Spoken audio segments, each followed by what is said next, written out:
जी, मेरा ख्याल है अल्लाह ताला नवाज़ता है अगर आप कंटिन्यूसली एफर्ट करते रहें मेरे पास। As I am into salon industry, बहुत सारी ऐसी ख़वातीन हैं जिनको जो इंस्पायर हुई, जिन्होंने अपने बिजनेसेस स्टार्ट किए। बिजनेस में मुश्किलात तो फेस करनी पड़ती है। आई am into interiors, furniture making. एक बिजनेस शेखोपुरा में है।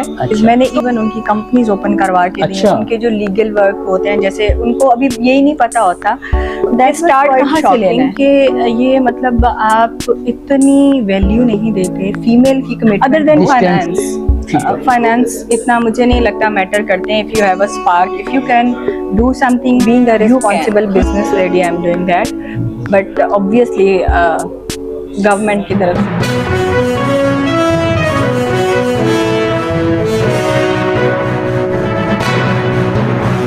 बिस्मिल्लाहिर्रहमानिर्रहीम। अस्सलाम वालेकुम नाज़रीन, मैं हूं जहांगीर अयात। आप देख रहे हैं वर्ल्ड न्यूज़ 42। नाज़रीन, इस वक्त मेरे साथ मारूफ बिजनेस वुमेन आमना रंधावा साहबा मौजूद है। नाज़रीन, इनकी एक बहुत बड़ी सक्सेस स्टोरी है। उसके अलावा विमेन एम्पावरमेंट के ऊपर इनका बहुत काम है, और इसके अलावा जो है ये मुल्की माशी जो मामलात हैं इनके ऊपर भी इनकी गहरी नज़र है।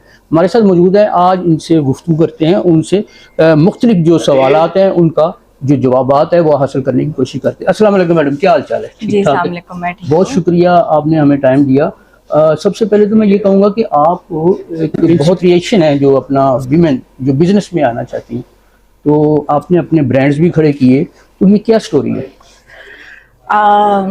जी, जैसा कि कहा जाता है कि मछली के बच्चे को तैरना नहीं सिखाना पड़ता, तो I belong to a business family जिसमें हमारे ज़्यादा बिजनेस ही सब लोग करते हैं। तो उसमें ये इंस्पिरेशन जो थी सबसे पहले ऑफ कोर्स घर से मिली, क्योंकि my brother pushed me into business when I was in college. उन्होंने मुझे कहा कि you should do a business along with your studies.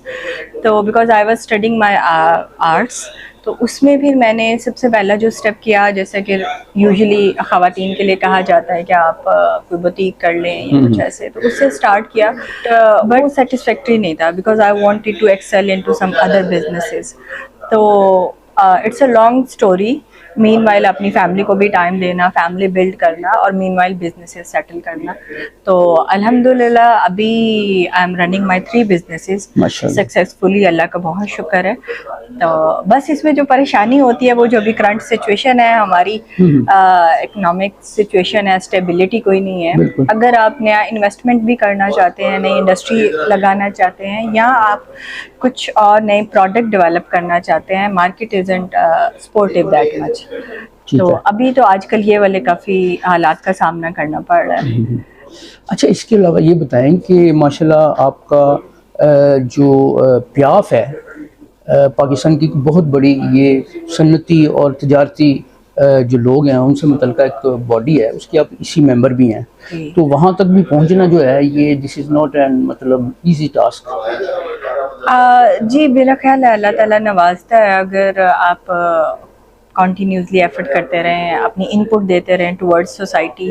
अपने सर्कल में जितने आपके करीबी लोग हैं, अगर आप वहीं से डेवलपमेंट का और पॉजिटिविटी का काम शुरू करते हैं, तो इवेंचुअली आप ग्रो खुद भी करते हैं, और आपका कंट्रीब्यूशन जो है टुवर्ड्स सोसाइटी वो भी पॉप आउट होता है, प्रोमिनेंट होता है। तो अभी जैसे कि I was into this field, I was doing business है, तो मेरे जो है उसमें बहुत सारी ऐसी ख़वातीन से मुझे डील करना पड़ता है जो कि जिनको घर से सपोर्ट नहीं होती, या जिनको कुछ भी ऐसा नॉलेज नहीं होता कि how they can establish their own businesses. बहुत सारे ख़वातीन आती हैं मेरे पास, as I am into salon industry, मेरे पास सैलून से रिलेटेड बहुत सारी ख़वातीन आती हैं। I am into interiors, furniture making, तो उसमें बहुत सारे मेरे को वर्कर्स भी होते हैं जो चाहती हैं कि हम काम करें, and I push them to establish their own businesses.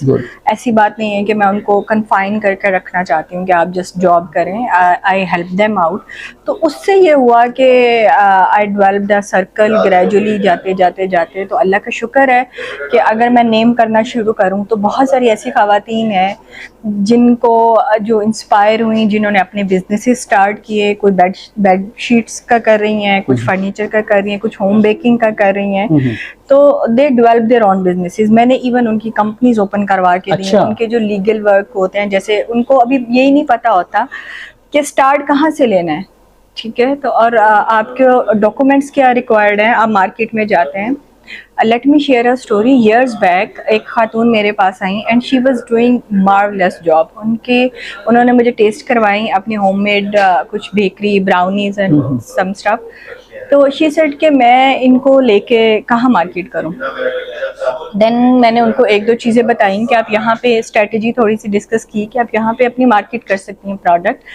तो then she came back to me और उन्होंने कहा कि वो पूछ रहे हैं सर्टिफिकेशंस हैं आपके पास। तो हमें तो पता ही नहीं कि क्या सर्टिफिकेशन चाहिए या फूड अथॉरिटी से इसके कुछ हमें अप्रूवल्स चाहिए, क्योंकि जहाँ पे भी हम जाते हैं वो जस्ट हमारा ऐसे प्रोडक्ट लेके नहीं रख रहे, वो कह रहे हैं कि हम टेस्ट करें। बिल्कुल। तो इस तरह की बहुत सारी चीज़ें, बहुत सारी कॉम्प्लिकेशंस खवातीन को झेलनी पड़ती हैं। And thanks God if I am sitting in Sheikhupura, मेरा एक बिजनेस शेखुपुरा में है। अच्छा। तो वहाँ की जो खवातीन है उनकी एक्सेस नहीं है यहाँ तक, तो अल्लाह का शुक्र है वो हेल्प आउट होती हैं। मैं अगर इसी प्याफ हूँ तो प्याफ की रिप्रेजेंटेटिव होते हुए एक ऐसे इदारे से जुड़ते हुए अल्लाह का शुक्र है मुझे लीडरशिप की तरफ से भी इतना कॉन्फिडेंस दिया गया है कि I can help out any women any female जिनको मैं इस इदारे के साथ भी इंट्रोड्यूस करवा सकती हूँ। लाहौर चेंबर में लेके आती हूँ कि यहाँ पे आपके पास बहुत सारे एवेन्यूज हैं and you can excel in that. बिल्कुल सही है। अच्छा मतलब इसमें जो सबसे बड़ी बात है, मैं खुद बड़ा हैरान हूँ कि आपने मतलब in one life span time जो है माशाल्लाह आपकी, ठीक है वो तो आपके वालिद या अपनी फैमिली की तरफ से बिजनेस ओरिएंटेड लोग हैं आप, लेकिन आपने बताया कि ये सब कुछ आपकी अपनी ही मेहनत अल्लाह ताला की जो अपना मदद शामिल आ रही। तो इसमें जो मुश्किलात हैं, कोई ऐसी मुश्किल बताएं जिसको आपने बड़े ही अच्छे तरीके से हैंडल किया हो। ऑफकोर्स देखें, अगर हम अभी भी कहें इस स्टेज पे आके भी आपको बिजनेस में मुश्किलात तो फेस करनी पड़ती हैं, लेकिन इस्टेब्लिश करने में जो चीज़ें हुई उसमें एक ये बहुत रेयर था। आई रिमेंबर जो मुझे बहुत उस टाइम पे दुख हुआ था, I wanted to establish my own interiors office, और उसमें ये था कि कोई भी जो था फीमेल के नेम पे they were reluctant to sign a deed okay और एनी एग्रीमेंट। वो ये कह रहे थे कि आप किसी मेल को लेके आइए साथ में कि फीमेल के नाम पे हम रेंटल डीड नहीं कर सकते और हम कोई एग्रीमेंट नहीं कर सकते, और यहाँ आप उसके साथ में कोऑर्डिनेशन में आ जाइए बट फ्रंट पे मेल हो। तो दैट वाज क्वाइट शॉकिंग कि ये मतलब आप इतनी वैल्यू नहीं देते फीमेल की कमिटमेंट को। Distance to male chauvinism, male dominated society, because they were trusting male. उनको ये लगता है कि फीमेल जो हैं वो इतनी वेल एस्टेब्लिश्ड बिजनेस लेडी नहीं हो सकती और they can't commit there commitment, वो उस पर पूरा नहीं होता। तो फाइनली फिर उनको क्या महसूस हुआ? Then I of course debated with him. I said कि give me some reason other than being a female. If I'm lacking with the document, assurance, checks, सारा कुछ है। अब मुझे ये बताइए कि इसमें और क्या नीड है जो कि एक आपको सिक्योर वो पॉइंट देगी, which was like इसमें मेरा तो उसको मैंने इस तरह से लिया कि अगर मैं इनका ही माइंड चेंज कर पाऊँ टुवर्ड दिस थिंग तो मे बी आगे फर्दर भी चीज़ें आना शुरू हो जाए। Otherwise I could quit. मैं अगर वो उनकी ये डिमांड आई थी उन पर्सन की तो मैं वो वाली जगह छोड़ के मैं कोई और देख लेती, लेकिन मैंने ट्राई किया कि मैं इनके साथ बात करूं, एटलीस्ट इनको मैं क्लियर करूं, इनको अश्योरेंस हो कि एक फ़ीमेल भी वेल रिप्यूटेड तरीके से बिजनेस कर सकती हैं। मेरे माशाल्लाह सर्कल में इतनी अच्छी ख़वातीन हैं जो कि बिल्कुल डिफरेंट फील्ड के बिजनेसेस कर रही हैं। कोई पेट्रोलियम इंडस्ट्री में है, तो कोई टूरिज़्म करवा रही हैं, तो कोई केमिकल्स में है। जैसे हमारा खुद अपना फैमिली बिजनेस जो है केमिकल्स का है। तो बस ये चीज़ है। अच्छा, इसमें मैं समझता हूँ कि जितनी मतलब थोड़ा सा कहते हैं ना जलेबी की तरह टेढ़े मर्द हजरात होते हैं, ख़वातीन तो वैसे नहीं होती। उनमें ईमानदारी का जो ऑनेस्टी का जो अपना एलिमेंट होता है वो कदरे ज़्यादा होता है, बेहतर होता है। इसके बावजूद भी लोग इस तरह करें तो मैं समझता हूँ कि ये भी एक नासमझी की बात है। अच्छा मैडम, ये बताएं कि फैमिली के साथ अपने हस्बैंड को भी आप देख रही हैं, उसके बाद किड्स भी जो हैं आप उनको भी देख रही हैं, तो कभी कोई डिफ़िकल्टी महसूस हुई हो कि क्या यार ये इतना काम मैं कर रही हूँ? नहीं, मेरा ख्याल है उसमें ऑफ कोर्स आपकी फैमिली, आपका हस्बैंड है या भाई हैं या फादर है, उनकी सपोर्ट होना बहुत ज़रूरी है। अदर देन फाइनेंस इतना मुझे नहीं लगता मैटर करते हैं। If you have a spark, if you can do something you can, क्योंकि यूजुअली ये होता है कि हमारे when I compare myself with the male, बहुत सारे मेल भी ऐसे हैं जिनको फैमिली सपोर्ट नहीं होती, नहीं, जो जॉब से स्टार्ट करते हैं, बिजनेस करते हैं या जॉब में एक्सेल करते हैं। तो हर किसी के लिए भी इतनी इजी नहीं है इस्टेब्लिश करना कुछ भी चीज़ें। लेकिन ख़वातीन के लिए है, ये तो आप मान लेना कि नहीं, मुझे ये आयरन लगता है लेडी जो होती है वही मतलब जो होती है, मैं समझता हूँ कि यहाँ पर हमारे ख़ास तौर पर सोसाइटी में जो होती हैं वो निकलती हैं आगे। अदरवाइज़ यहाँ तो मर्दों के लिए बहुत ज़्यादा मसाइल है, प्रॉब्लम्स हैं। तो ये तो बहुत ही मतलब समझता हूँ कि एक बहुत बड़ी सक्सेस स्टोरी है। सक्सेस स्टोरी तो है। इसके बाद मैं पूछना चाहूँगा कि आप के जो ब्रांड्स हैं वो कौन कौन से हैं और कौन सी हॉट प्रोडक्ट्स हैं जो मतलब मार्केट में लोगों के इस वक्त हाथों में है और वो समझते हैं कि हाँ जी। जी, मेरा फर्नीचर है basically. When I studied my interiors, तो उसमें ये था कि मुझे फर्नीचर बहुत अपील किया। अच्छा। कि फर्नीचर डिज़ाइनिंग हमारा एक सब्जेक्ट था बट नॉट प्रॉपर उसका कोर्स नहीं था। तो मुझे जो अभी मैं कर रही हूँ उसमें कस्टमाइज फर्नीचर है, customise furniture which is signatured by me. जो हम जैसे अगर कोई मोरक्कन थीम में जाना चाहता है, अरेबियन थीम में जाना चाहता है, जापानीज उसको चाहिए, तो वो उसके थीम के अकॉर्डिंग डिज़ाइन होता है, specifically particularly for that area and for that person. तो एक तो ये हो रहा है जो इसका क्या नाम क्या आपका ब्रांड का? इक्लैड इंटीरियर्स बाय आमना। इक्लैड इंटीरियर्स बाय इंटीरियर्स, ठीक आमना। है ठीक है। तो उसमें मेरे वो सिग्नेचर डिज़ाइंस जाते हैं जो कि बहुत सारी माशाल्लाह हमारी कंपनी के पोर्टफोलियो पे बहुत सारे वेल रिप्यूटेड इदारे हैं, कमर्शियल भी, नॉन कमर्शियल भी, डोमेस्टिक भी, जिनका हम कर रहे हैं, इंटीरियर्स कर रहे हैं। बहुत सारे बिल्डिंग हाउसेज हैं जिनके साथ में हम अटैच हैं।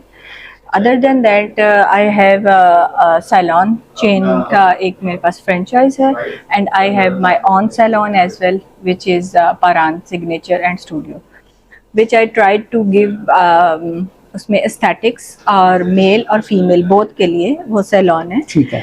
जिसमें एस्थेटिक मींस डॉक्टर्स कंसर्न और अच्छा। ब्यूटिशियंस कंसर्न जॉइंटली अंडर ये वन लाहौर में रूफ है। कहाँ पे मतलब? जी, एमएम आलम पे। एमएम आलम रोड जी, पे। जिसके अच्छा। साथ पे हमने एक स्मार्ट सा कैफ़े भी दिया, और कैफ़े में हमारी अपनी मेरे कुछ जैसे सिग्नेचर था, कुछ बन्स थे, कुछ रेसिपीज़ थी। अच्छा। तो वो एक अच्छा सा फील देने के लिए एक्सक्लूसिवली फॉर आवर कस्टमर्स और क्लाइंट्स जो वहाँ पे स्टेप इन करते हैं, तो उनके लिए तो दिस इज़ आपके माय। जो बच्चे हैं वो अब मतलब किन किन फील्ड्स में हैं या वो किस तरह से बच्चे जो है मेरे, अभी बेटा तो अभी ओ लेवल्स उसका स्टार्ट होगा, and daughter is quite young, good? तो वो तो अभी स्कूल गोइंग है। अच्छा अच्छा, तो दे आर डूइंग वेल माशाल्लाह माशाल्लाह। और बाकी तो अभी वो विच आई एम ट्राइंग कि वो एक अच्छे ह्यूमन बीइंग बने और Good. टुवर्ड्स सोसाइटी कुछ करें। बाकी career which ever they lot वो उनकी चॉइस होगी। अच्छा, सबसे हम आखिर पे यही पूछेंगे, आपने ये भी बता दिया कि जो नए लोग हैं वो मैं आपको अप्रोच भी करेंगे इस इंटरव्यू के बाद, ख़ास तौर पर जिन लोगों ने ख़वातीन ने बिजनेस स्टार्ट करना जी, है, दे विल अप्रोच यू, तो प्लीज़ अकोमोडेट देम, ठीक है। Of course, एक willingly. जो नए लोग ख़ास तौर पर, और वीमेन एम्पावरमेंट पे आपने बहुत काम किया हुआ है, थोड़ा सा आपने वो ज़ाहिर है आप उसके प्लेटफॉर्म से, प्याफ से और चैम्बर के प्लेटफॉर्म से कर रही। अब मुझे ये बताएं, आखिरी क्वेश्चन है ये हमारा, कि जो हमारे जो इकोनॉमिक कंडीशंस हैं, ठीक है, और जो अपना पॉलिटिकल सिचुएशंस हैं, ठीक है, क्या आप इनसे मुतमिन हैं, इनको किस तरह से देखती हैं? जी, बिल्कुल भी मुतमईन नहीं हूँ। जैसा कि अभी अभी एलसीसीआई के जो हमारे प्रेसिडेंट हैं काशिफ साहब ने कहा हुआ है कि हमें इलेक्शन नहीं चाहिए, हमें पहले आप स्टेबल करें बिजनेसेस। जी बिल्कुल, तो आई एंडोर्स दिस बिल्कुल इस स्लोगन को, और मैं बिल्कुल भी इस हक में नहीं हूँ, क्योंकि अभी मेरे साथ बहुत सारी ख़वातीन हैं who are not doing any businesses, वो तो बहुत विलिंगली सपोर्ट करती हैं किसी एक पार्टी को, ठीक है, बट हमारा कंसर्न होता है बिजनेस स्टेबिलिटी और कंट्री की स्टेबिलिटी, बिल्कुल, ठीक है। अभी हम जैसे कि ऑन ग्राउंड हैं, हम काम कर रहे हैं, वी नो कि कितनी सारी प्रॉब्लम्स हैं इस अनसर्टेनिटी की वजह से। हमारे जैसे we are into chemicals also, तो हमारे बहुत सारे केमिकल्स इंपोर्ट नहीं हो रहे हैं, और ये तो मैं अपने सेक्टर का बता रही हूँ, हमारी बहुत सारी प्रोडक्ट्स क्योंकि इंपोर्टेड आती हैं वो नहीं हो रही। अगर आप ये चाहते हैं कि आप इधर मैन्युफैक्चरिंग कर लें, इधर कोई स्मॉल इंडस्ट्री या कोई ऐसे यूनिट्स लगा लें, उसमें भी ये है कि raw materials are not available. बिल्कुल रॉ तो मटेरियल। उसमें क्या होता है कि इन्फ्लेशन इस तरह से बढ़ती है कि जब हमारी डिमांड नहीं पूरी हो रही एंड वी कांट सप्लाई, ठीक है, और हम उसको डिलीवर नहीं कर पाते इनटू सर्विसेज एज वेल, तो उसमें ये होता है कि ऑब्वियसली फिर उसकी प्राइस बढ़ती है, इवेंचुअली जो हमारा एंड यूजर है उसके तक जाती है। और उसमें अभी अभी हमने क्या किया है, जो मैंने अपने पर्सनल कैपेसिटी में किया है कि we have reduced our margins, बिल्कुल बहुत नॉमिनल कर दिए ताकि हम सोसाइटी का पार्ट बन सके इस साथ में कि वट एवर दे वांट हम उसमें उनको डिलीवर कर सकें। Social responsibility. जी एग्जैक्टली मैंने उसमें बहुत सारी, जैसे लेट्स सपोज फर्नीचर है तो वी वाज़न्ट डूइंग एनी रीटचअप्स और ऐसी चीज़ें हम नहीं करते थे, लेकिन अभी मैंने बिकॉज ईद है और ऐसे है तो we try to facilitate our clients जो नया बाय नहीं कर सकते, जिनके लिए वो चीज़ें पॉकेट फ्रेंडली हमने बजट्स निकाले हैं उनके लिए, ताकि हम सोसाइटी को साथ लेके चलें। इट्स नॉट द टाइम कि you make your pocket rich और बाकी सब आप नेक्टर नहीं निकाल सकते। तो being a responsible business lady I am doing that, but obviously government की तरफ से तो कुछ नहीं है। अच्छा, मतलब इसका कोई छोटा सा सोल्यूशन बताएं छोटा सा कि क्या होना चाहिए।